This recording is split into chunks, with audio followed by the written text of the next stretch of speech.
नमस्कार and welcome you all world affairs. मैं हूं प्रशांत धवन। नाउ रिसेंटली इंडिया ने एक बहुत ही इंपॉर्टेंट इंडो पैसिफिक ग्रुप से पुल आउट कर लिया है। यहां पर आप देख पाओगे, इस पर आर्टिकल आपको मिलेगा, India pools out of trade talks with US led Indo Pacific group. Now ये जो डेवलपमेंट है, ऑब्वियस सी बात है, यूएस में बहुत डिस्कस की जा रही है। यूएस में जियोपॉलिटिकल थिंकर्स ये कह रहे हैं कि देखिए, इंडिया को हम एक रिलायबल पार्टनर कैसे मान सकते हैं। इन्होंने रशिया के इशू को लेकर हमारा साथ नहीं दिया। अब यहाँ पे ये इंडो पैसिफिक के जो ग्रुप्स हैं उनकी बातचीत से भी ये पुल आउट कर रहे हैं। इंडियन पर्सपेक्टिव से आप अगर देखें तो ये जो टाइमिंग है इंडिया के निर्णय की, बहुत ही इंटरेस्टिंग है, क्योंकि रिसेंटली इंडिया ने बहुत ही स्ट्रांग शब्दों में प्रोटेस्ट किया है यूएसए को कि आप लोग पाकिस्तान के F-16 फाइटर जेट का जो पैकेज है ये अप्रूव क्यों कर रहे हो। कई सालों से तुमने पाकिस्तान के F-16 में कोई हेल्प नहीं करी, अचानक से उनकी हेल्प क्यों की जा रही है। तो डेफिनेटली मैं ये तो नहीं कहूँगा कि इंडिया यूएस के रिलेशंस टूट गए, जो भी मेहनत करी थी सब बर्बाद हो गई, नहीं, मगर अभी के लिए कई इश्यूज खड़े हो गए हैं दोनों कंट्रीज़ के बीच में। मैं मानता हूं कि दोनों कंट्रीज के लीडर्स में इतनी मैच्योरिटी है कि इन इश्यूज के बियॉन्ड जाकर इंडिया यूएस की पार्टनरशिप को कर सकते हैं कंटिन्यू। मगर अभी के लिए ये प्रॉब्लम्स जेन्युइनली मैं कहूंगा एक चैलेंज बन के खड़ी होगी इंडो पैसिफिक ग्रुप के सामने। तो डिस्कस करते हैं इस टॉपिक को इन डेप्थ के ये ग्रुप कौन सा था, इंडिया ने यहाँ पर बातचीत से पुल आउट क्यों किया है। बहुत ही ज्यादा इंपॉर्टेंट टॉपिक है, एग्जाम पर्सपेक्टिव से बहुत कुछ आपको जानने को मिलेगा। मगर आगे बढ़ने से पहले आपसे क्वेश्चन पूछूंगा।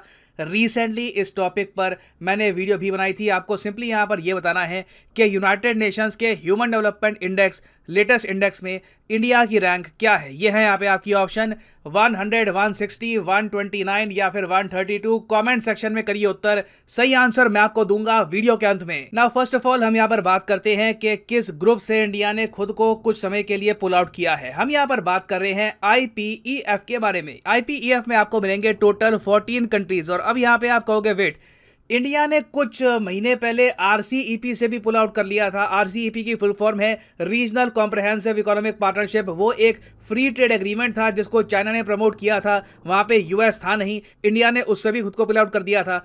तो हाँ बिल्कुल, देखिए IPEF और RCEP में डिफरेंस यही है कि वहां पे आपको चाइना, म्यांमार, कंबोडिया, लाओ मिलेंगे। उसके अलावा IPEF में USA, इंडिया और फिजी हैं। तो ये डिफरेंस है, एग्जाम पर्सपेक्टिव से याद रख लेना। उसके अलावा IPEF की फुल फॉर्म है इंडो पैसिफिक इकोनॉमिक फ्रेमवर्क।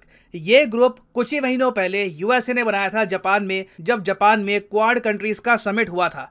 इस समिट के बारे में मैंने उस वक्त एक वीडियो भी बनाई थी कि India has joined new trade block IPEF।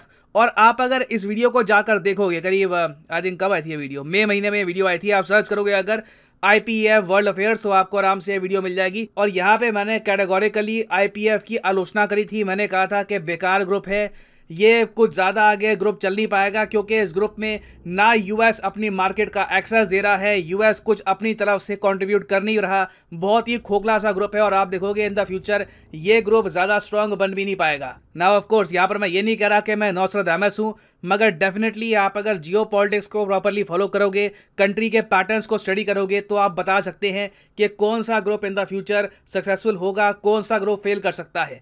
और IPEF इवन दो एक बहुत स्ट्रांग ग्रुप है, आप अगर IPEF के 14 कंट्रीज की टोटल GDP को कंबाइन कर दो ना, तो दुनिया भर में 40% जो GDP है ये आपको IPEF कंट्रीज में ही मिलेगी। बहुत स्ट्रांग ग्रुप है। मगर प्रॉब्लम सबसे बड़ी ये है कि इंडिया ने ये ग्रुप ज्वाइन किया था इस उम्मीद से कि इस ग्रुप के जरिए ना हमको यूएस की मार्केट का ज़्यादा एक्सेस मिलेगा, यूएस टैरिफ कम करेगा, हम अपने एक्सपोर्ट यूएस को बढ़ा पाएंगे। यूएस ने कहा कि नहीं, हम वो सब तो नहीं करने वाले यहाँ पर, मगर हम और ज़्यादा एक्स्ट्रा चीज़ें करेंगे जिससे इनको लगता है कि रीजन में यूएसए का प्रभाव बढ़ेगा। अब वो चीज़ें कौन सी हैं? IPEF में यूएसए ने कहा कि हम 4 स्तंभों पर काम करेंगे, 4 पिलर्स होंगे IPEF के। पहला पिलर ट्रेड, दूसरा पिलर सप्लाई चेन्स, तीसरा पिलर क्लीन इकोनॉमी, चौथा पिलर फेयर इकोनॉमी।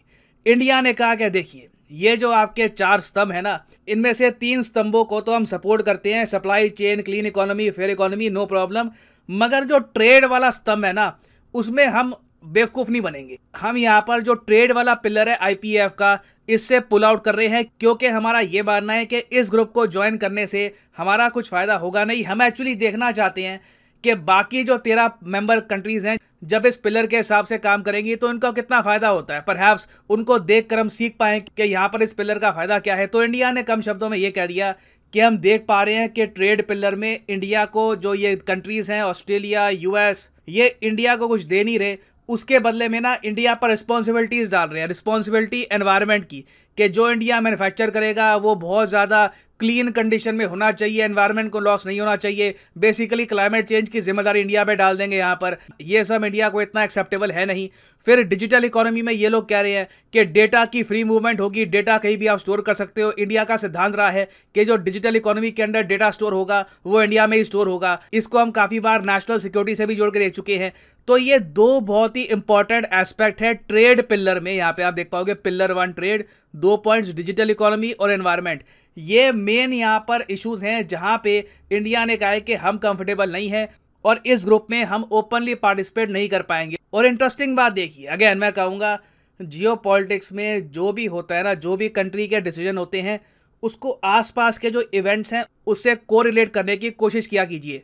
अब फॉर एग्जांपल आपको पता होगा इंडिया और चाइना ने आपस में समझौता कर लिया है कि सितंबर 12, ये बहुत ही इंपॉर्टेंट डेट होगी, सितंबर 12 से जो डिसएंगेजमेंट है बहुत ही इंपॉर्टेंट लोकेशंस पे ये स्टार्ट हो जाएगी। इंडिया और चाइना के सोल्जर्स पीछे हटना स्टार्ट हो जाएंगे। ये मैं कहूँगा एक बहुत ही ज़्यादा इंपॉर्टेंट डेवलपमेंट है। ऑब्वियसली इससे इंडिया पे जो बहुत सारा प्रेशर था चाइना के एग्रेशन का, ये भी कम होता है। उसके अलावा जैसे मैंने आपको बताया F-16 फाइटर जेट की जो कंट्रोवर्सी है वो भी रिसेंटली हुई। मैं आपको ये बात गारंटी देके कह सकता हूँ, मेरी समझ ये कह रही है, जयशंकर साहब, हमारा विदेश मंत्रालय, किसी को भी उम्मीद नहीं थी कि यूएस सडनली $450 मिलियन का पैकेज अनाउंस कर देगा पाकिस्तान के लिए। मुझको भी नहीं थी, अचानक से किया यूएस ने ये। इवन मैं देख रहा था वहां पर यूएसए में कई जर्नलिस्ट है वो भी कह रहे थे कि इस वक्त ये करने की क्या आवश्यकता थी, कौन सा पाकिस्तान को इमीडिएटली F-16 में हेल्प चाहिए। उस कंट्री में बाढ़ आ चुकी है, वो कंट्री 10 साल पीछे जा चुका है, आप बाढ़ में उनकी हेल्प करिए, आप मिलिट्री पैकेज क्यों अनाउंस कर रहे हो। तो क्लियरली इंडिया ने इस स्टेप से यूएसए को एक मैसेज सेंड कर दिया है कि हमारे खुद के जियोपॉलिटिकल इंटरेस्ट हैं, नेशनल सिक्योरिटी हमारे लिए बहुत इंपॉर्टेंट है, और अगर आप हमारी नेशनल सिक्योरिटी को इग्नोर करके कुछ स्टेप लोगे तो जो आपका इंडो पैसिफिक का सपना है इसमें से हम हवा निकाल देंगे, कुछ बचेगा नहीं। यहाँ पर गिनती के कुछ कंट्रीज यहाँ पे रह जाएंगे। और मैं आपको बता रहा हूँ यूएस अब पूरी कोशिश करेगा इंडिया से इस इशू पर बातचीत करने की, इंडिया को वापस IPEF में लाने की। हो सकता है कि एंथनी ब्लिंकन इंडिया को विजिट भी करे, क्योंकि बिना इंडिया के ये इंडो पैसिफिक इकोनॉमिक फ्रेमवर्क बिल्कुल बेकार है। It has absolutely no use. Now वापस आते हैं अपने प्रश्न की तरफ कि इंडिया की रैंक क्या है रिसेंट ह्यूमन डेवलपमेंट इंडेक्स के हिसाब से। तो सही उत्तर यहाँ पे है ऑप्शन डी, 132 है इंडिया की rank according to the human development index. याद रखिएगा एग्जाम पर्सपेक्टिव से इट इज वेरी इंपॉर्टेंट। और हाँ, फाइनली आप सब लोगों के लिए एक इंपॉर्टेंट मैसेज, आने वाले कुछ दिनों के लिए अनअकैडमी की स्पेशल 20% सेल हो चुकी है एक्टिव। यूजुअली आप देखोगे कोई भी कोर्स ऑन अकेडमी का उस पर 10% डिस्काउंट होता है, आने वाले कुछ दिन तक ये डिस्काउंट 20% रहेगा। तो कमेंट सेक्शन में जाओ, किसी भी एग्जाम के लिए आप प्रिपेयर कर रहे हैं, लेट्स से आप प्रिपेयर कर रहे हैं फॉर यूपीएससी, तो क्लिक करिए यूपीएससी पर और आपके सामने खुल जाएगा ये पेज, और यहाँ पे आप यूपीएससी एग्जाम के कोर्सेज परचेज कर सकते हैं। फ्लैट 20% डिस्काउंट आपको मिलेगा for a limited time period. यहाँ पे कोड डालिए PD10 और आप देखोगे प्राइसेस बहुत ज़्यादा गिरना यहाँ पे स्टार्ट हो जाएंगे। So you can save a lot of money, but ये ऑफर सिर्फ लिमिटेड टाइम के लिए है। कुछ समय के बाद वापस 10% डिस्काउंट शुरू हो जाएगा। तो अगर आप कोई कोर्सेज परचेज करना चाहते हैं by Unacademy, now is the right time to do it. So इसी नोट के साथ ये है वीडियो कांत। Thank you for listening and as always God bless you all.